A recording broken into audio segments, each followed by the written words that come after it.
Okay, it's time to do an update here. This is the last weekday I'm home by myself before going back to work. It's kind of strange to be processing that. I told Jessica last night, there's kind of like this fear inside of me, like, what if I'm not really better? Like, what if I get back to work in a full-time job and I start losing energy again and start feeling sleepy all the time and all the things that I had when I got depressed, when I really crashed. But it's one day at a time. That's what this life is. It's one day at a time. I've been moving kind of slow today, though. I finished up, between yesterday and today, I read a short book by, I guess his name is Elie Wiesel, the Holocaust survivor who wrote the book Night. I'd never read Night before, so I read that. One of my boys, almost anytime one of my kids has a book to read for school, I like to read it first. That was kind of sad. But I finished that, and I ate some breakfast. Then I took a little nap. Then I took the dogs for a walk over at Bethania. And now what I really need to do is clean my car. I really haven't washed the car, especially the inside of the car, for probably a couple months now. And the inside of the car especially is bad. Amy, our dog, gets hair everywhere. Every time I take them for a walk, she slobbers. It's just disgusting. When we moved to Winston-Salem, my car was pristine. I would never let the dogs in my car. And then, you get depressed. You're like, what the hell? I'm dying anyway. Might as well let the dogs in the car. So I did. And now, well, it works out. Now I have a job that's in human services. And I really won't have to have other people in my car, so it doesn't really have to be nice anymore like it did when I was a salesman. Let's see, what else? Jessica and I talked with Dr. Sharp last night.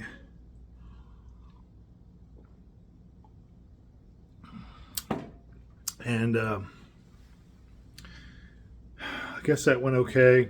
I don't know. We talked some about like why I'm so frustrated here lately about everybody arguing with me and all the griping that people do. And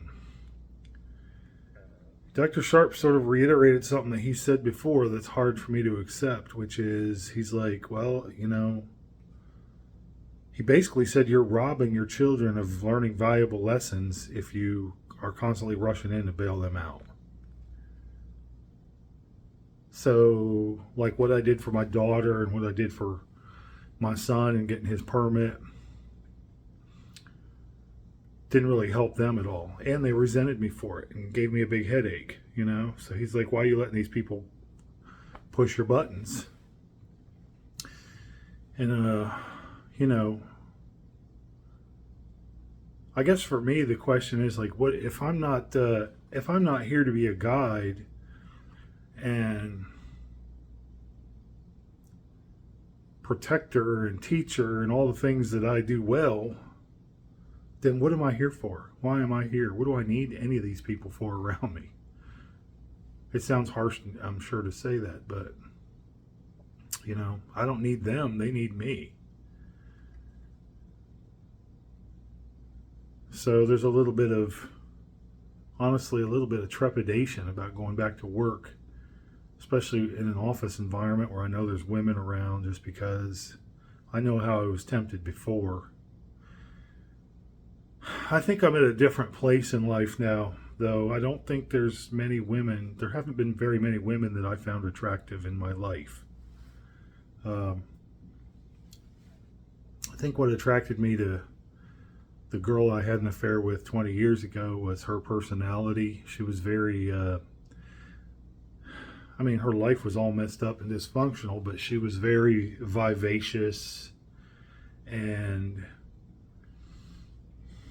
outgoing, just the opposite of what I was. I was always very serious and sober when I was young. In a lot of ways, she brought me out of my shell. I became much less afraid of people just while interacting with her. I'm not sure why. But if there was any positive net effect from an affair, that was it with her, is that she really, like, I feel like I became okay with myself and figured out more like who I am when I interact with people. But yeah, that's what I was drawn to with her. There was really nothing special about her other than her personality, just really bubbly type and life of the party type. But even then, I knew that we would never be compatible. We could never have a long-term real relationship. And, other than friends, which is primarily what we were. That's primarily what we were, as friends. But since then, there haven't been almost any time I hear a woman speak. Maybe I just haven't met the right kind of women, or I've been in the wrong circles or something, but I just get irritated. Like, there's not very many women that are on anything but just a very shallow surface level of reality and life. And I told Dr. Sharp last night, I was like, I've been looking for someone like me my whole life, male or female or alien, and I haven't found anybody. And he said, well, you're a pretty rare dude. I mean, that's kind of validating, but also, like, sucks to be a rare dude.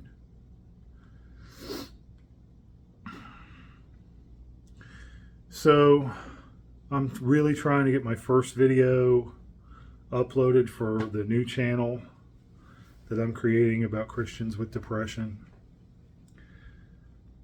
I've already shot it. I shot the video a couple days ago.